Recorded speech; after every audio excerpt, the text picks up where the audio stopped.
And it's lights out and away we go.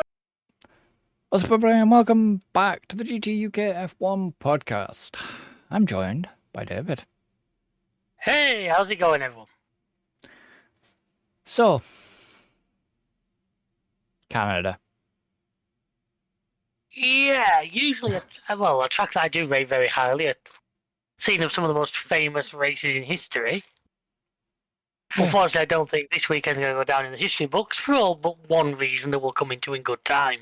Now, before we start, obviously a bit of news earlier on last week was the 2026 calendar reveal. Yeah. I thought you were going to talk about Derek Warwick, but we'll get on to that afterwards, I guess. Oh, that was coming up. Fair enough, yeah. So 2026 calendar, pretty much as we expected. I'm glad to see that Barcelona stayed. I'm not happy that Imola's gone, I will be honest. Yeah, Imola's gone and Madrid has now appeared. We have another street circuit. We can't officially say it's been confirmed at this point because I noticed on the calendar shot that they showed there was an asterisk by it saying waiting FIA approval. Yeah, waiting, yeah. Which is often because they haven't finished the circuit. Well, the circuit hasn't been built as such yet, has it? So no, but I mean, from what we've seen of the layout, it doesn't look that impressive. And I mean, I think science has actually got something to do with this circuit. And did they not say now, where is it, Monaco and Le Mans, he's going to be on the same weekend or something? Or is he working the Indy 500, sorry. When's that? I think remember next year's Indy 500 is going to fall. Yeah. Yeah, I think I saw that on the F1 show, and May 24th, sorry, so that clashes with Canada, ironically. Yeah, and I'm hoping that a certain person that was there this weekend fucks off to the Indy. We'll be in the Indy instead. I'm hoping so, apart from Crofty who fucking wanted her there. It's like, Crofty, no, shut up! And I've told you I was just happy Rosberg was back around again. Yeah. He's fucking jinxed. He jinxes stuff. He's good. He's very good. No, but I mean, you could take this in jest before Nico Rosberg comes after me for this, but every time Nico Rosberg has taken a bastard selfie on that grid, anywhere on that grid, whether it be any time where he is, something always happens. He did a photo in front of Max's car at one point. Max had an incident. He did it to Hamilton. Hamilton had an incident. Ironically, he tried not to get anything in the shot and does it in the exact place of a certain incident that we'll come on to. But yeah, it's...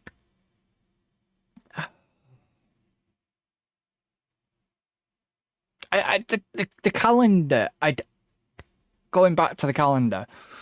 Yeah. Now, I believe from a certain some of the courses from next year are going to be transported by road. That's why there's a certain gap somewhere. I can't remember exactly where on the calendar without looking at it. The freight is going by road, not by air. Right. That's why there is a certain gap. Well, you've got actually, they're finally starting to almost make more logic than they did. Like, for example, Canada's now at least moved in line with Miami. Because, like, this year we came from Miami back across and then back over there. Yeah. So, there is a bit more logic in that sense. And then you've got, obviously, Austin, Mexico, Sao Paulo, Vegas. You sort of got, once you're in that area, they sort of stick there, which is a better way of doing things. So basically for the Europe, and this is for the 2026 calendar. Obviously, we start 2021. Christ. 2026. We're starting again in Australia. Which is good. I like Australia as the opener. Plus, it means we can avoid that silly thing where we had to race on a Saturday. Yeah, China, Japan, Bahrain, Saudi, Miami, Canada, Monaco, then Spain, Austria. Yeah, there's a gap there. I think it's after Barcelona. There's a little bit of a bigger gap. Ish. Then this is what doesn't make sense because, you've got obviously the UK, Belgium, Hungary, Netherlands. Then you've got Monza, and then we're back to Spain again. I get from Italy to Spain is probably a short boat ride if they wanted to. It's actually not that bad. Yeah, and then obviously after Baku, that, and then we you've head got out. Baku, Singapore, and all I mean, that. unfortunately, it's nearly impossible for it to be perfect because of like holidays and weather patterns and. I say you remember like I do when Brazil used to be at the back of the year and it used to be the fucking rainy season. Yep. Now it used to be at the front. Sorry, when it's now at the back. I'm going wrong. It used to be early on in the year. It's now at the back. It's November. Now, just another quick thing is the fact that the Concord Agreement only has room. They can't push it anymore. Only has room for one more race, extra track. I still think it's too many anyway. You know my opinion on this. Yeah. But yeah, anyways, let's get into the other news. If it was up to me, 18 or 20 races a year, that'd be your top end. Well, yeah. Well, personally, I know I'm probably going against a lot of people when I say that, but I think of the poor people who've got to go to 24 different places and spend 8 months of the year away from home. But yeah, on to this weekend now. Well, unfortunately, we're both lacking. You want to go on? You want to do the other bit first, don't you? I'll do the other bit. So, obviously, the big news was the fact that Derek Warwick got suspended from this weekend's Grand Prix as a steward. And it was to do with obviously controversial comments that was made, I believe, about a driver. Yeah, I don't know the ins and outs of exactly what. But he will be returning. He's only been banned from this weekend. Yeah, and then whoever did it had to do it from the FIA head office, didn't they? Yeah, it was. I can't remember who it was, but they had to do it from Geneva. Remotely, and then, like I say, he will be back at Austria. And to be honest, I get, Brundle was quite, you know what Brundle's like. He's very outspoken. Yeah. And Brundle was very much on the side of Derek. Well, he's friends with Derek, isn't he? I think did he race with him? Probably, yeah. They'd be on the track. They'd be on the track at about the same time, so it's very possible, yeah. Without going back and checking, I couldn't. So yeah, I get why he was very sided with him, but I just this whole fucking culture of, we can't be outspoken, we can't be this, we can't be that, and it's not. This isn't. Well, it is in general society, but as part of the current FIA regime, you put a foot wrong, you're fucked. Basically. Yeah. That's...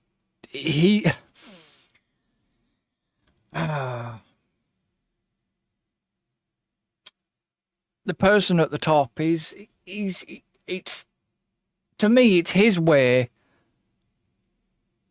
or you're not part, basically. Yeah. And I reckon that's why the FIA is currently falling apart. Because he's running that as a dictatorship. That's the way it seems to me. Yeah. Watch this, I'll get a fucking letter from my door from the FIA now. Because I've badly outspoken them. A cease and desist. Yeah. Fucking monkey could organise that fucking organisation better. Jesus. But, yeah, I'm not, if I was a professional, I wouldn't a professional. Well, you know what I mean? If I was a pundit or anything like that, I wouldn't allowed to be outspoken like this. Which is wrong to me, it's wrong. People should be allowed to express their opinion. But, in current, under Ben Salayem's presidency, it's not allowed.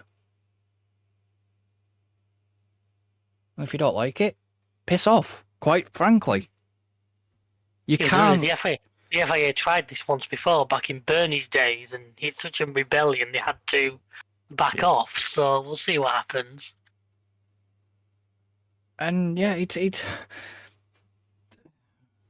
the drivers need to just come together and snub him again.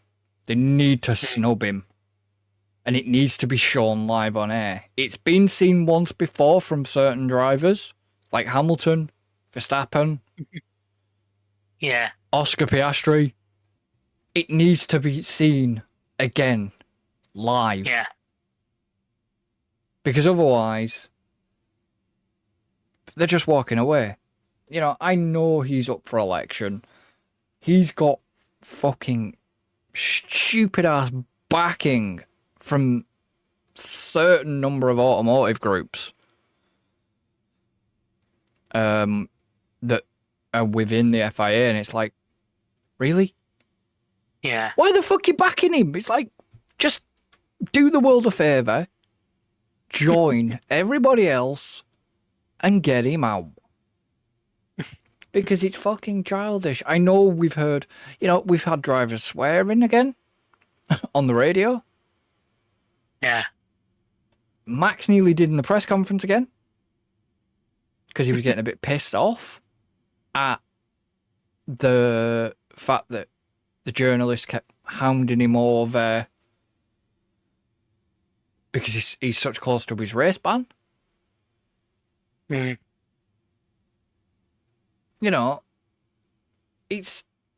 He nearly swore again.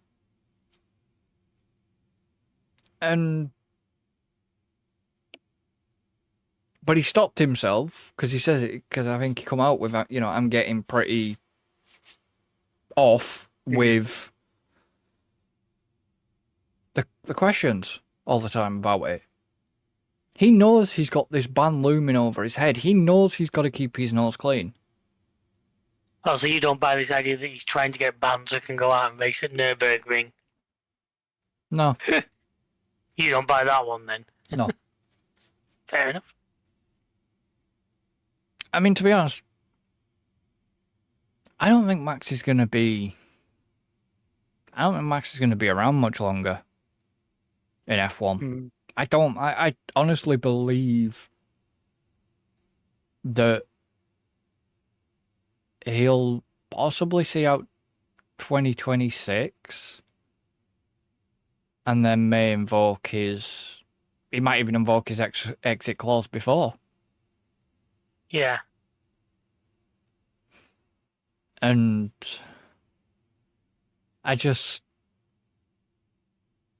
or unless, either Toto grabs, which I doubt it because there'll be fireworks between him and George. I mean, okay, they're pretty civil. I don't think he'd know. I think if he left, I think he'd leave. He might go, as we've said, do a bit of Le Mans series or... Go and do the NLS at Nürburgring and stuff like that. I tell you what, Red Bull would soon back him into anything with his pace, especially after that test day when he managed to break the record. Oh, yeah. I'm pretty sure Red Bull would carry their sponsorship in. If he said he wanted to go downhill skiing, I'm pretty sure Red Bull would follow him. Probably. Yeah, so And he's not got to worry.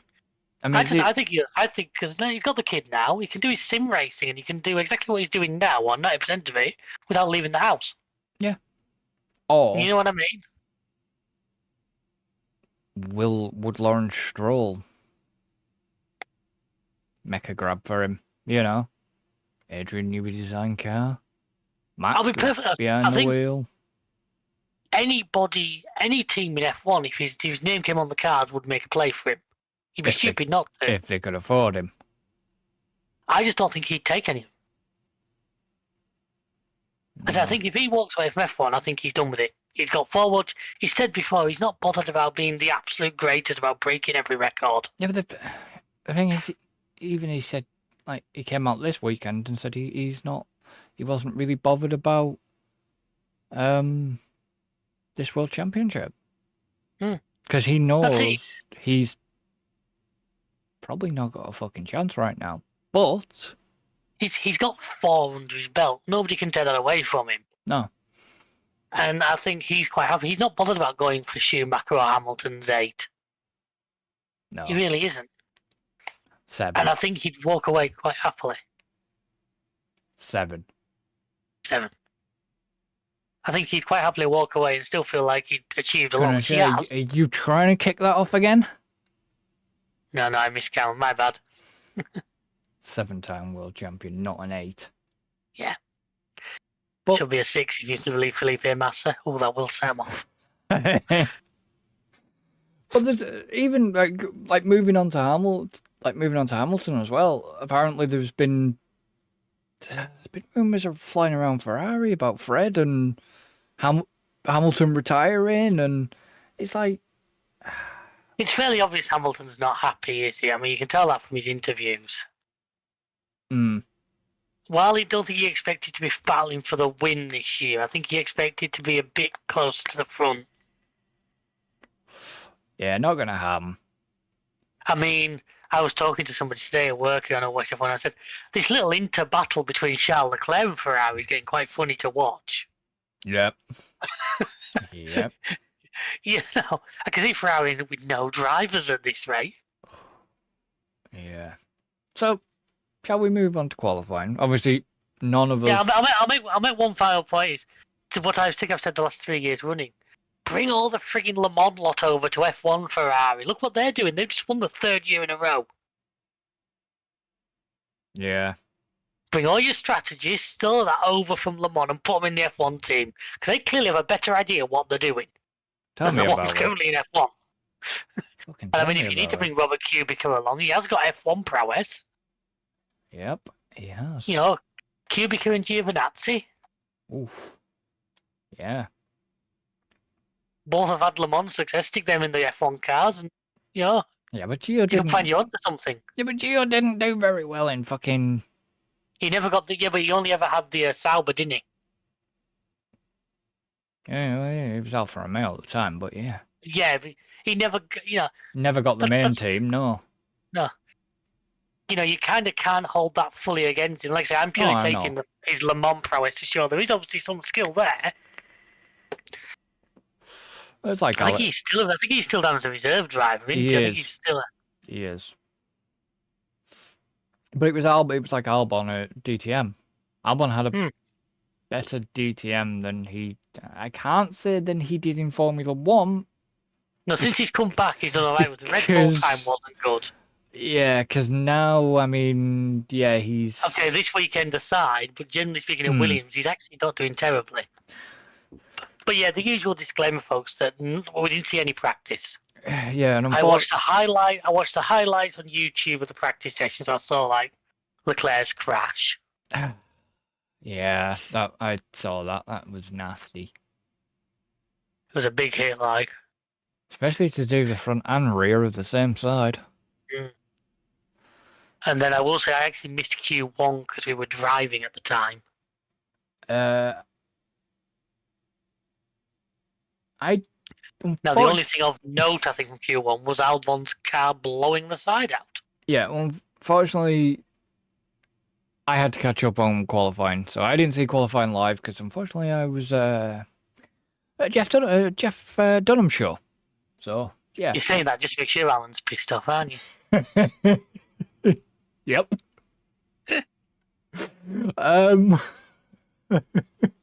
Love you, Alan. But you know, I mean, just reading between the lines, Q1 say obviously Gasly last. Must have been some issues there. I know the Alpine's not the greatest at the moment, but no, but it was the biggest shock at Q1 was to me was Sainz. Sainz, yeah, was the William.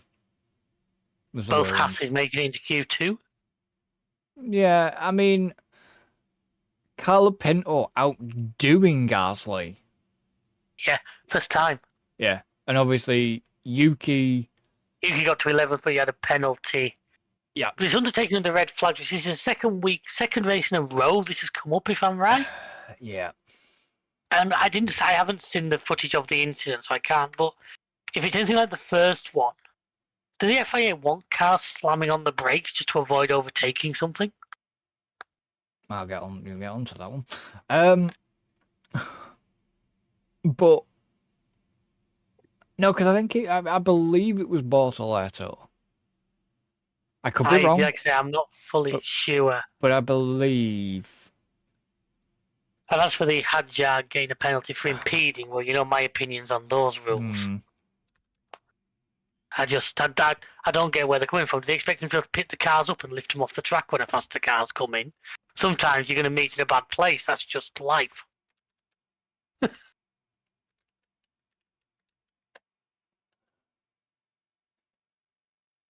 Oh, no, sorry. I am wrong. It wasn't Bortoletto. Yuki got his 10th place penalty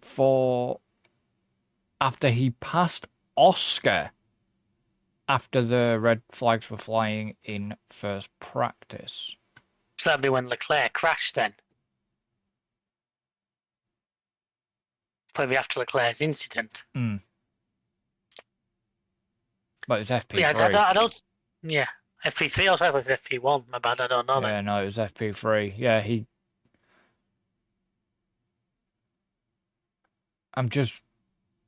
I was just looking at the. Yeah.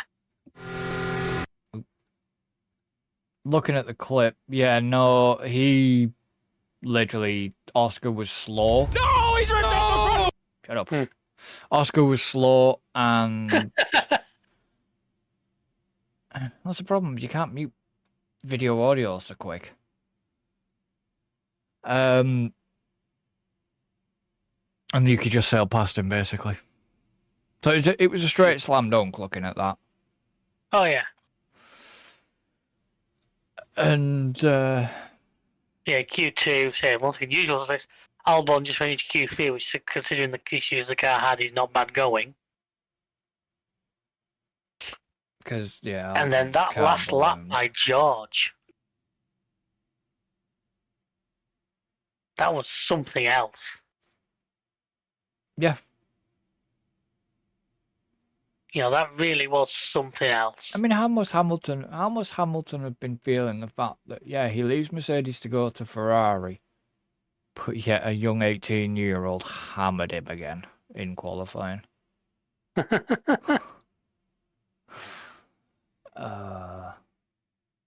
It's like,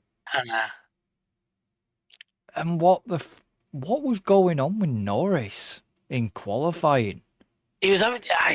He just we're gonna get on. We're gonna get onto Norris in a little bit because I feel that there's quite a bit of ground to cover there. But he had a mare in qualifying.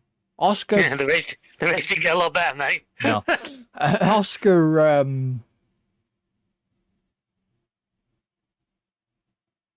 Even though Oscar really didn't look like he had a good Q1 and Q2,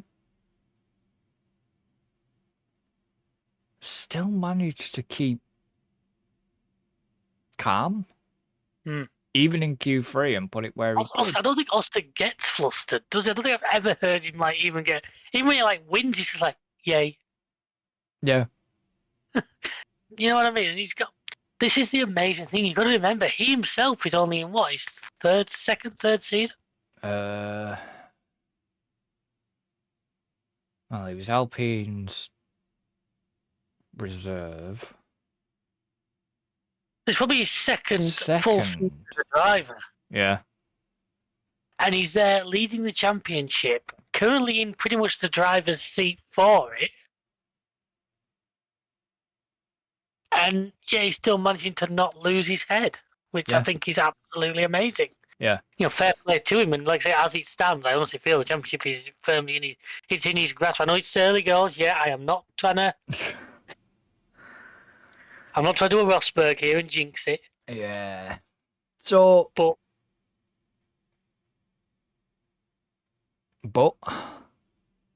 like I say, he just seems to have it all under control. He seems to have nothing seems to fluster him. Just get on and do it. And even though it wasn't probably the absolute best weekend it could have been for him, that finishing position is not exactly. But it's helped by the fact that, number one, his nearest rival didn't get any points. Yeah. And he's still maximising the what's the word I'm looking for? The chances you can get. Yeah. So, obviously, moving on to the starting grid, the fact that you had Gasly and Lawson both starting from the pit lane due to... I think Gasly was just because he's starting last anyway. Why not? Was it power unit? They put a new power unit in. They'd modified the cars under part Fermi. Yeah. But like I say, in the likes of Gasly, you were starting last anyway, so you might as well. And the thing I do want to quickly mention as well about qualifying is the fact that, you had Leclerc crash out in FP1 to then come back to FP3, put it second, but then qualifying just something just didn't click with him. Considering he started behind Norris. Yeah. So, Well, I think, like I say, I'll put a lot of that down to the fact I don't think anybody saw that Merklap coming. No. Like I said, George has been Mr. Consistent this year, and it's just... But that sort of came out of nowhere to all of us. I thought it was between Piastri and Verstappen. Yeah. And then all of a sudden, that 10-8. 10-8, 9. The only person to get under the 111s. Yeah. Was magic. The thing is,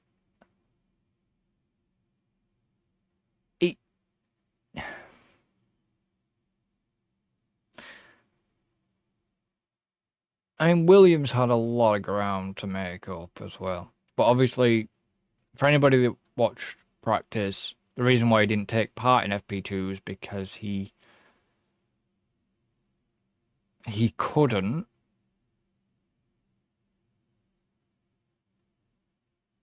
because of the FIA only scrutinised the cars once a day. So they couldn't get the clearance to, even if they rebuilt the car, they couldn't get the clearance to put it back in. Because the scrutineers only do it once. They only do it once a day. Which I get why they do it once a day. Yeah. So they don't. So to eliminate the cheating. Basically.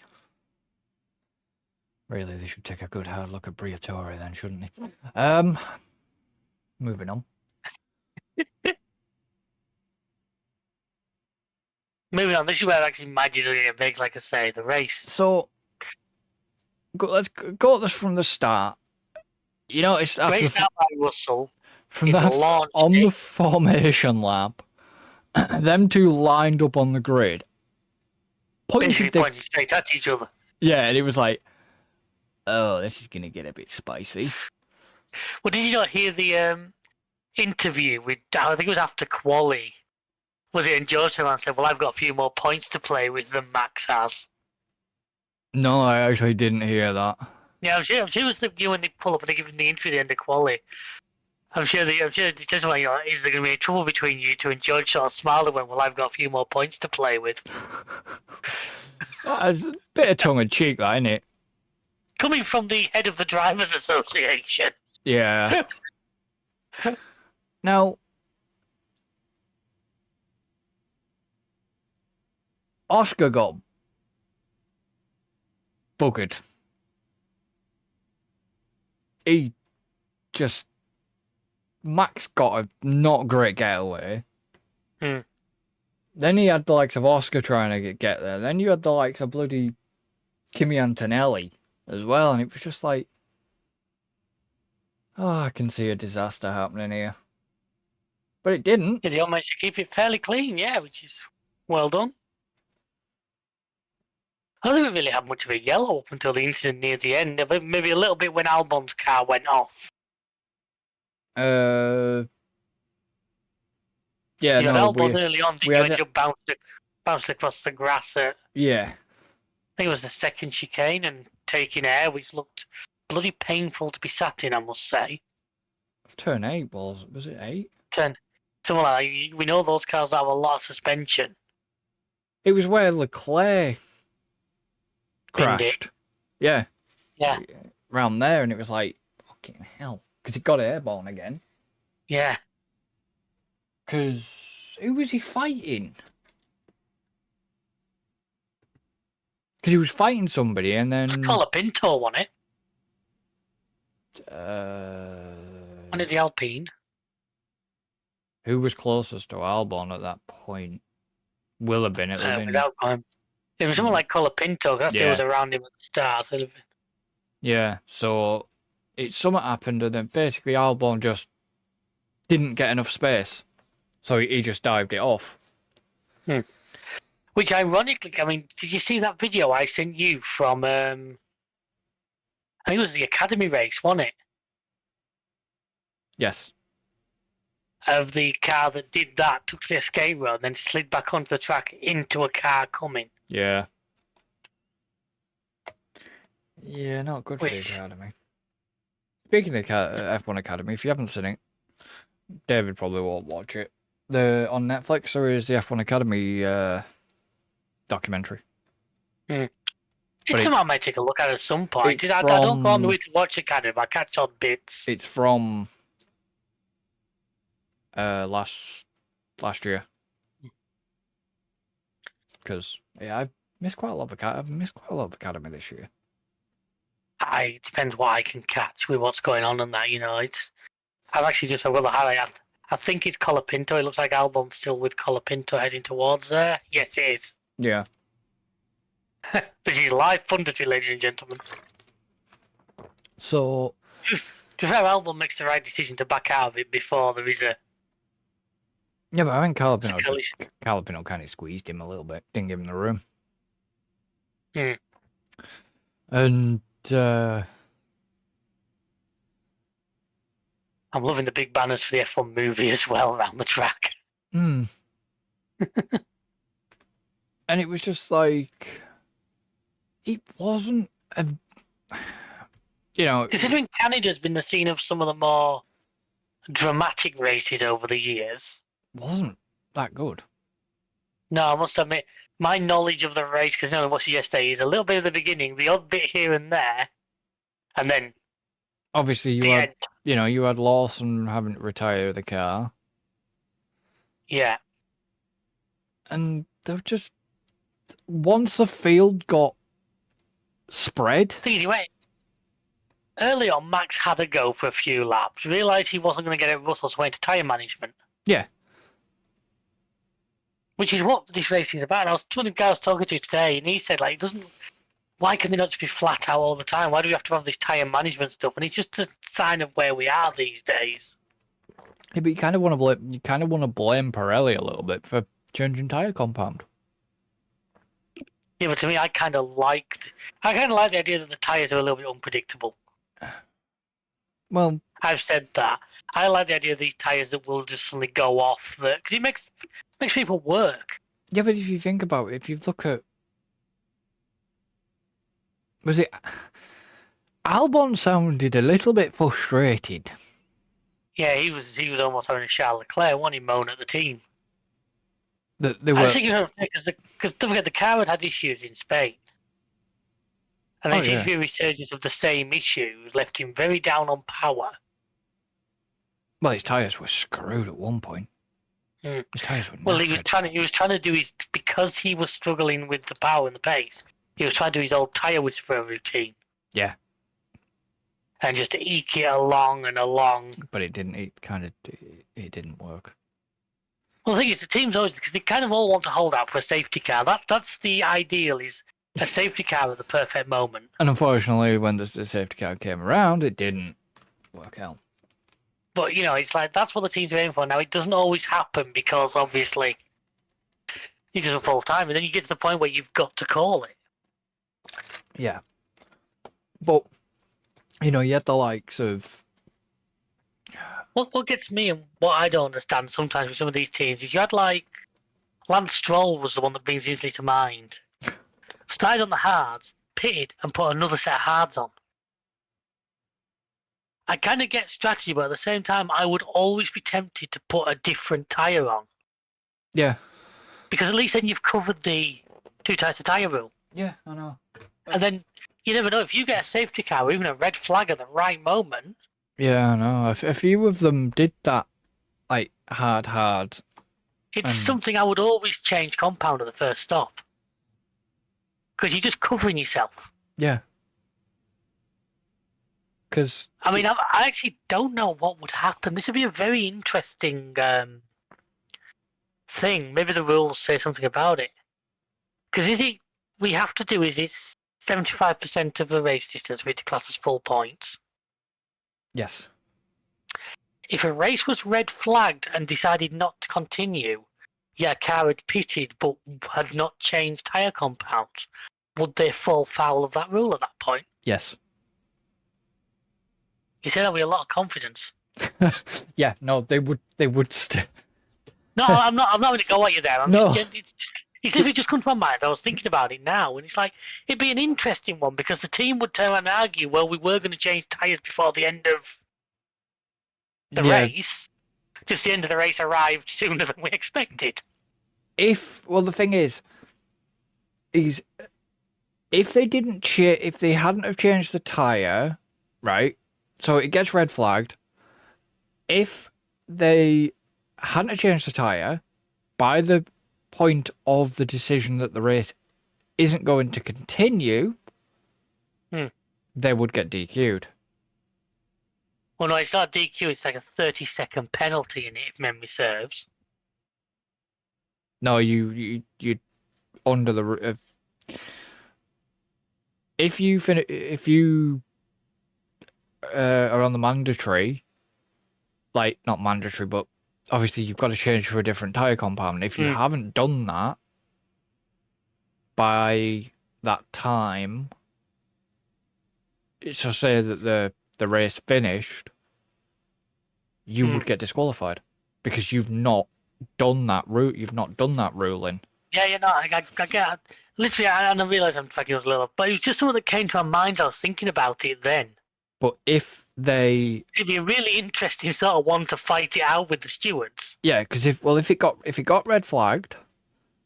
No, I know it's very rare that a red flag not continuing basically means something's gone seriously wrong.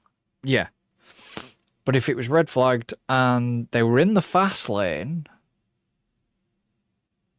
and they were fighting around with the decision and they changed tyres and then the race decision came, we're not going to continue, then they'd be safe. So basically, you bring the car, as soon as the car enters the pitch, you change the tyres on. Yes. And that would cover you. Yeah. And that actually makes sense. Yeah, that's a good answer, is that? I'll give you that. Because that's what usually that's what they do. Is once they're in the pit lane and all the cars have stopped and the crews are at the car, usually they will swap the tyre. I believe they usually do. So that would cover them. But if they made the decision to not do it, which would be a bit stupid at that point, and the race got abandoned, they technically would get disqualified under the ruling of you've not used the mandatory compound or whatever. You know what I mean? You've not changed your tyres. That's what I was thinking, but then part of me was thinking, well, if the teams had intended to pit and change tyres, but the race got stopped before them, you can't fully blame the teams for that. No. You get what I'm saying? Yeah. But obviously they would. Now, the problem is, this is where it's a grey area. It probably would need to happen. And then they'd sort the rules out. Yeah. Because the fact of it's that much of a grey area, because if you... I know it would never happen, but we'll class this as... Okay, so the race gets red flagged, and it's pissing it down, for example. So it's absolutely lashing it down with rain. Yeah, but if they've done that, they've generally been on the wet tyres. No. Tyre rule does not apply. No. It's not raining. It's started to rain. They're all on slicks. It gets heavier and heavier. The race gets red flagged. It gets that heavy, it's not going to clear for hours and hours and hours. Then, the resumption, that there's still every team staying with the slicks, the entire grid could get disqualified. It's interesting prospect. It's unprecedented, Yeah. Because usually what they'll do is obviously bring them in the pit lane, red flag, bang, change tyre.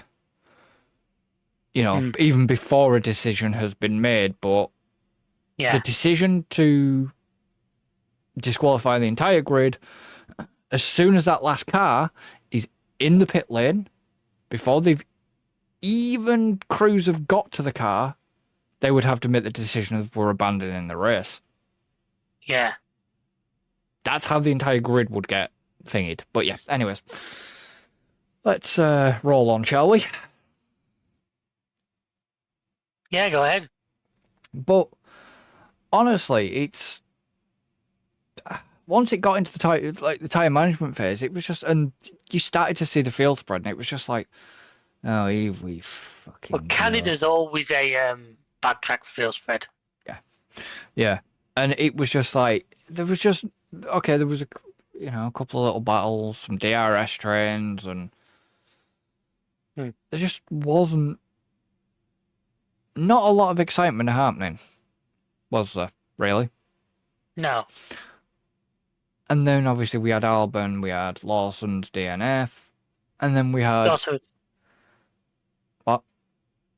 So yeah, Lawson got the car back to the pits, Albon pulled off at the hairpin, but got the car well out of the way. I get he was yellow for a brief time, and then... I get why they chucked the yellow, but he was behind the escape road at that point. So why didn't they green it quicker? Probably because... And don't forget, this once again goes to the fact that the race directors have to be 100% sure. They're waiting for clearance probably from the track. They won't be allowed... Because, the yellow will go out, and they have to wait. They're not allowed to just take it away until they know it's safe. Well, so they're going to be waiting for several... Because even... They'd be waiting for the clerk of the course to check the decision. Because what they might have done, depending on the situation, if they'd have had a telehandler out, they might have left the yellows up. Because even though it was behind the barrier as such, if somebody else got it wrong at full speed and happened to end up in there... Well, yeah, true. It's one of those things where I never argue on the side of them doing things for safety. Well, I get that, but it was a fact that his car was well behind the barrier at the point. It was just like, well, they... Because I believe, obviously, it was yellow flag where he was, but after on the back straight, it would then go green on the panel. It was only yellow flag for that section while the car was there. I think it still would have disabled the DRS for the back straight, though. He would have just caught that section. Yeah, it did. It did because they... Probably a reason why they greened it, probably quicker than sometimes, but at the same time, like I say, they just need to be absolutely sure that everything was under control. Yeah, but they didn't enable the DRS again at that point. Once they'd greened it, the DRS didn't go enabled again, as you saw. And then... There's probably certain systems in place that they have to do that we aren't privy to, but... No. And then, obviously, you know, we come onto the barrage of pit stops, and people trying to undercut, and then there's the likes of get hit in traffic, and all this lot, and it was just like, here we go. Race is going to be won and lost in the pits. Yep. And then as the race continued, you know, we saw Max starting to close in on George. And then George hit traffic, Max hit traffic, so it slowed him down. And then we had Oscar going after Kimi Antonelli. And then we also had a charge in Lando Norris.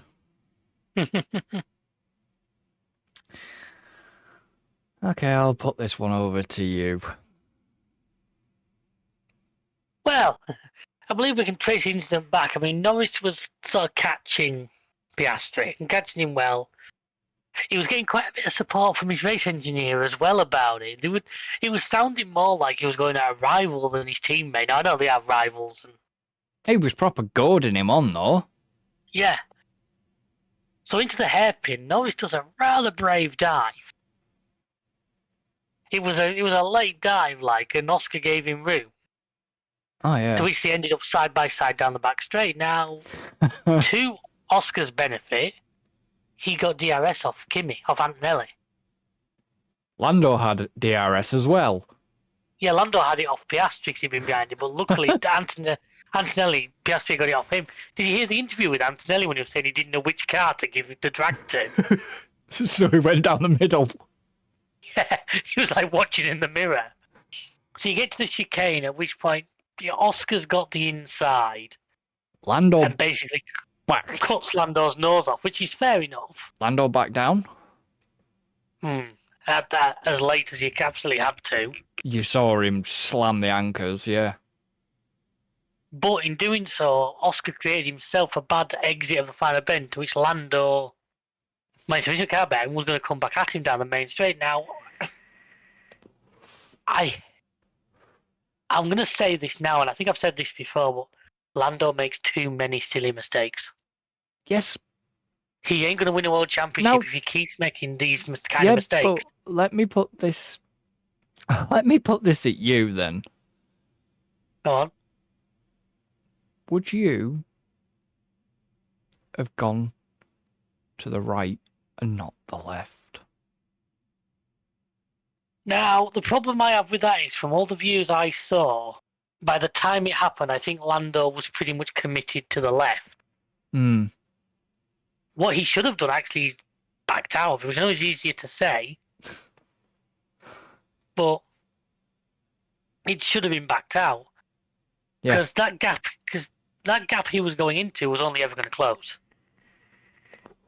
And it now, did as it close. happened, you can't. Well, it didn't technically, because it's not like Oscar pushed him into the wall. He ran into the back of Oscar's car. Oh, so you could argue that Oscar did leave him a car's width. To the point of impact, there was still just about a car's width. Yeah, but now Lando was lucky on several counts. You know, he didn't take his teammate out. That front wing going under the front wheels didn't cause him to take flight. Yeah, I know. That could have been such a seriously bad accident. And I also love, was it Brundle's comment, Crofty, I think it was, that it happened pretty much outside the McLaren pit wall. Yep. But like I said, to me, Lando makes too many little mistakes like this. I mean, you've harked back to it. His comment about this is going to be his year. Yeah. I think if he don't get his head in the right place, he's never going to have his year. He ain't going to get it this year. As it stands right now, I don't even play finishing top 3 in the championship. I mean, okay, I know Lando admitted that he was at full fault over it, which is fair enough. Oh, yeah. But Yeah, which is fair enough, yeah. if you say, you remember the comment back at the start of the year.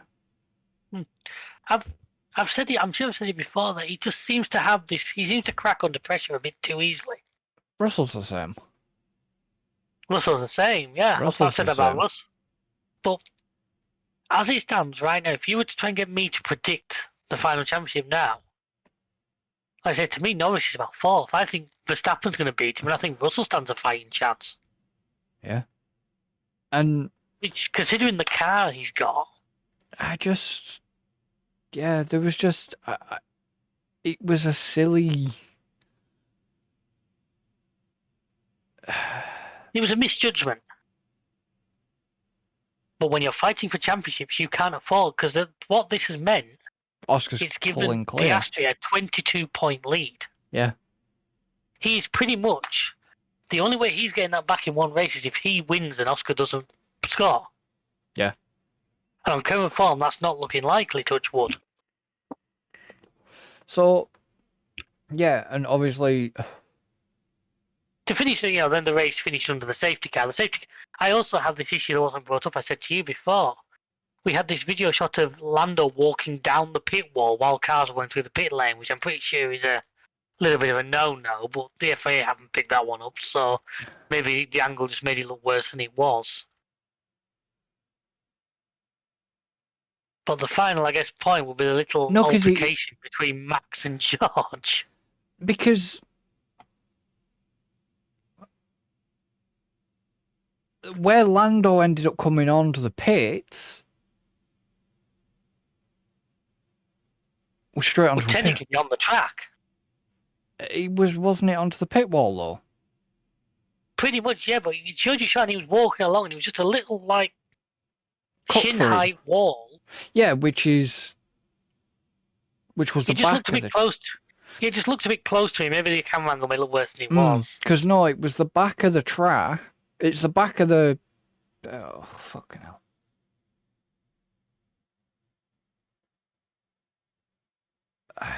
I'm trying to think now. Without... Oh, 1 second. Anyway, while his research now going to what I was saying, yeah, you had a small incident. English. Get your teeth in.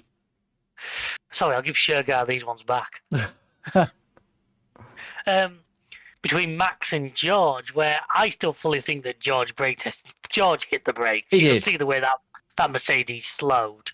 Oh, he did. He well and then was straight on. And then was straight on the radio. Max overtook me. Max overtook me. Whereas Max on the radio saying he. To me, I'm glad there was nothing done about it. Actually, that to me is the best option. Hopefully, in private, they've just been told to grow the F up. Yeah, there was. I wouldn't like to see Max penalised for that one. But do I really want to hit I think shit would have hit the fan if that had happened. Oh, it would have done. But I mean, I think the right decision. I'm hoping it's been discussed, but the right decision was nothing done about it. Yeah. So. And then the race ended under the safety car. Right. Go ahead. Obviously, nobody can actually see this yet, so if you bear with me. I actually have the circuit up. Right, but fair it's enough. not. And the problem is the street view's not properly set up for the F1. It's set up for a different race. But the barrier, because he had the smash along the start. He came to rest because the pit straight actually moves away from the pit lane slightly, down towards turn 1. So the bit that the barrier that he'd walk, he was literally there's a concrete Jesus Christ. There's like a concrete walkway, Hmm. and that's what he was walking along. Right. He'd cut through the gap in the barrier onto the concrete walkway, so technically he was out of... Yes, it was a live pit lane because of the... Well, because the incident was on the main straight, they were leading the Yeah. pack through the pit lane. Yeah, so... Which is quite common practice. That's not something unusual. Yeah, so where he'd come through was the gap, and then he'd gone straight onto that concrete because you saw him step up. Now, yes, it was a live pit lane, but technically they didn't. The reason why they didn't penalise him was the fact that he was on the walkway. He wasn't actually on the pit lane. He was on the pit lane, but he was. Yeah, he was on. He was on a walk. He was on the walkway. Yeah. No, fair enough. The shot he was looked worse than probably it was. Yeah, like he was. He looked pretty much like he was walking down the frigging live pit lane or something. No, he wasn't. He's actually on the. There's a concrete like walkway there, so that's where he was walking along. That's why it was never brought up. I mean, I'm going to admit, it still bloody amazes me that they owned pit while traffic's being led through the pit lane, but... Yeah, they were allowed to pit, weren't they? Which amazes me that that's allowed. I don't understand. I didn't think that was allowed. No, it is. It is allowed now, but to me, the pit lane would be close to pit stops if they're leading the grid. Unless it's an emergency, to me, the pit lane would be close to pit stops if they're leading the back through it. Yeah. As a personal rule. Oh, yeah. That's odd. But, yeah. Yeah, no. Yeah, that took us to the end of the race. Like I say, George basically dominated the entire weekend, let's be fair. So, get onto the bit that I don't want to get onto, but we're going to have to. No, I want one final thing. I want to take time to Kimi Antonelli on that first podium. Yeah. I mean, we refer to the great Kimi Räikkönen as the king. If we now refer to Antonelli as the prince, at very least. Not quite yet. Because fair play to him, that was a great result. I think it was well needed for him. Especially after the car's engine failure at Imola. You know, in front of his home crowd. Yeah. But it was great to see. And as much as I've never been the biggest Merc fan, it's good to see him coming on. They're kind of proving me wrong, which I probably shouldn't like, but... So... Yeah, it's not the first time that's happened. I'm pretty sure it won't be the last. So Russell, right? Yep. Russell's 136 points.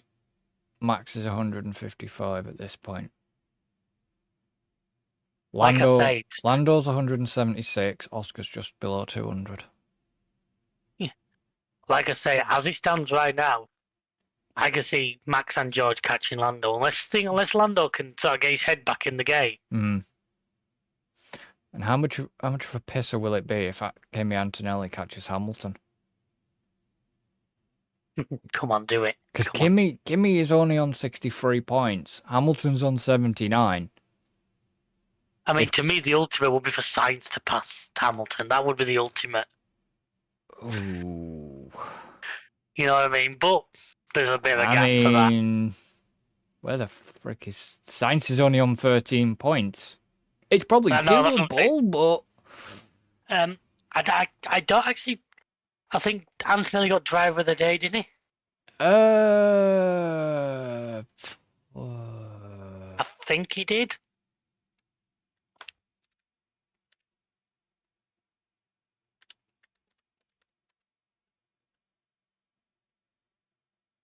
Yes, he did.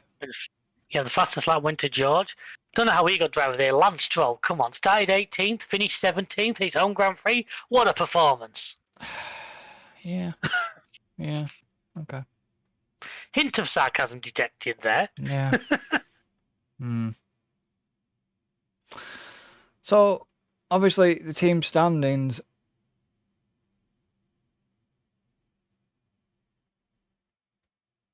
Merck are at the top. McLaren at the top. McLaren at the top. Merck are in second. McLaren Ferrari with and nearly double the points of Mercedes, it has to be said. Ferrari are not that far behind, and Red Bull aren't a million miles behind them. It's, Red you know, Bull's in fourth, and Williams are still strongish, holding fifth. I mean, Haas in sixth. You've got to be kind of impressed by. You know, Alpine languishing at the bottom. Well, I'm sure you're happy to know Briatore's influence is that good. Somebody please just get him out of F1. We tried once. He's like cockroaches. He came back. I know.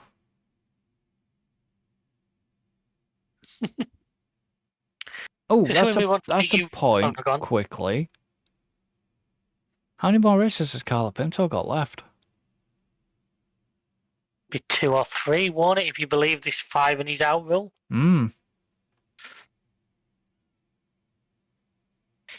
Like I said, I do not like that, or you know my thoughts on that. I think it's a stupid way of doing things. But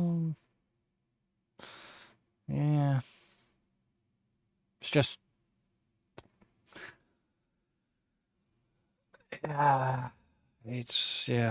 okay. It's when did he step in? Was it Imola? I seem to think. Give me a second. Where's the last one that I see Doohan's name? Well, I saw Doohan at Miami. Yeah, Carlo it was Imola. was in Imola. So 1, Doohan was in Miami. 3, 4. So he's got till Silverstone at this point, then, if that's the case. Right. Which ain't too far off. No, it certainly is not. So. Now the bit you most look forward to. Yeah. Okay, so. Wow. Those that don't know, we have a Fantasy F1 League. You're welcome to come and join it. I'm sure Chris has got the links in the correct places. It's at the top. And this year's been a topsy-turvy one, to say the least. Yeah. I feel so sorry for Angela. 9 points. I know. Not quite as good as Alan's minus figure. Or was it me? No, it was Alan, wasn't it? It was Alan. Alan's the only one that's had minuses so far this season. No, No, his was last season. I had Australia. I had -3. Oh, yeah, sorry. You did. And then we have Alan with only 25 points. Jeez. Yeah. Then we had Adam with 49. Then there was me with 82 because Racing Bulls let me down and Albon let me down. Then Ryan on 106. Yeah, I've noticed a trend. Quite a few people have got Norris in because of Norris's performance. I didn't. I don't either. Then we have Logan, who Albon screwed as well. David on 172. With not one minus. No.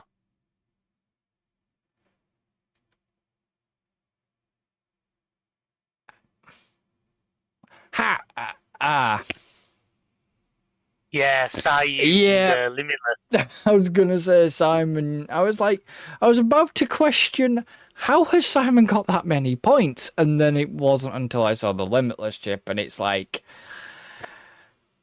yeah, that really did you some good though, didn't it? Well, it did. It kind of offset. It's what he said, Norris, but it kind of offset that a little bit, didn't it? So. Yeah.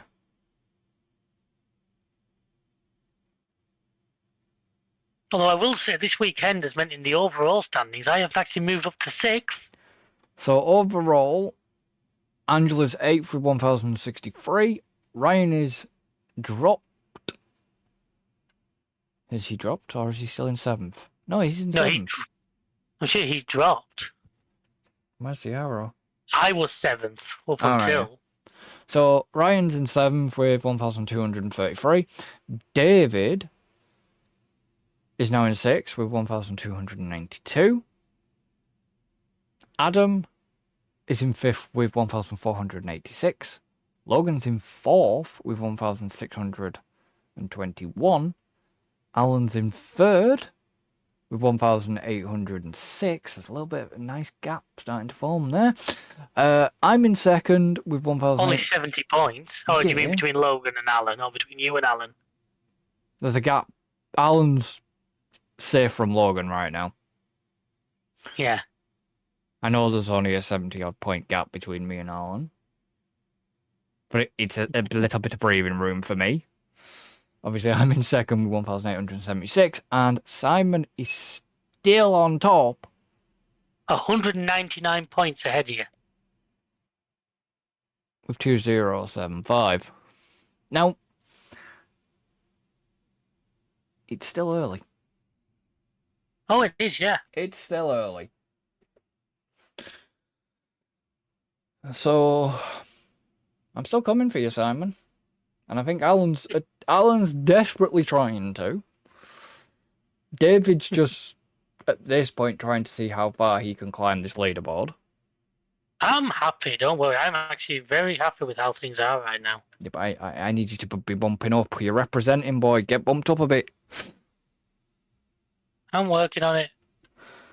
So, yeah, overall, any final thoughts? Not really, no. Like I say, it wasn't the thriller you want Canada to be. I'm hoping next up is one of my favourite circuits, Austria, so I'm hoping for good things from that. Yeah. Looking forward to Austria myself. So, yeah, I'm going to obviously do the timings for Austria. It's obviously the race weekend is the 27th to the 29th of June, so obviously not this weekend. Next weekend, isn't it? Yeah. We've got a week gap between Canada and. Is it a week? Yeah, we've got a week gap. Oh Christ, what am I going to do? What am I going to do with the weekends? You have to talk to Mrs. That'll be a shock. I do that enough already. So I've got that recorded, mate. I can use that at some point. be nice. That's So- going in the wedding speech. So the 27th of June, this is UK time. Practice 1, 12:30 till 1:30. Practice 2 on the same day, 4 till 5. 28th of June, practice 3, 11:30 till 12:30. Qualifying is also on the same day, 3 o'clock till 4, depending on any red flags, delays, and support series and all that lot, delaying qualifying start. And then the race is on the 29th at 2 o'clock. We're a long way off another sprint, aren't we? Yeah, I was thinking that. I'm thinking, when the hell's the next sprint? USA. Wow. I was just thinking, No, we were on a Belgium. sprint film. I literally missed the one, didn't I? Wow. Yeah, Belgium Okay, is the next sprint. I was going to say. fair enough. So we're not too far off. Yeah, no, Belgium's the next one. Okay. So yeah, well, if there's no more final thoughts, we're gonna end this one here. No, I've just got one last thing, which is Let's add that to the words of wisdom.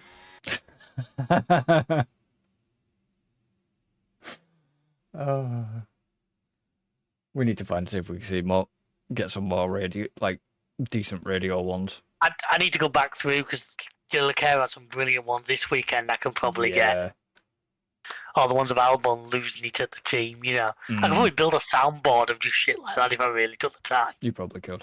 Which, if you're listening to this, by the way, and you know of a great clip for something like that, let us know. Just give us a race. If you know of a particular race where something happened, let us know and we'll try and find them. Yeah. Because they're always good to have. Yeah. So yeah, we're gonna obviously end this one here. So obviously, thank you to everybody for listening, and obviously, thank you to David for being here. Pleasure as always. Don't forget to go and check out the YouTube channel as well. Link for that is there. If, like we say, if you want to come join the obviously And Twitch. You'll find that on the YouTube.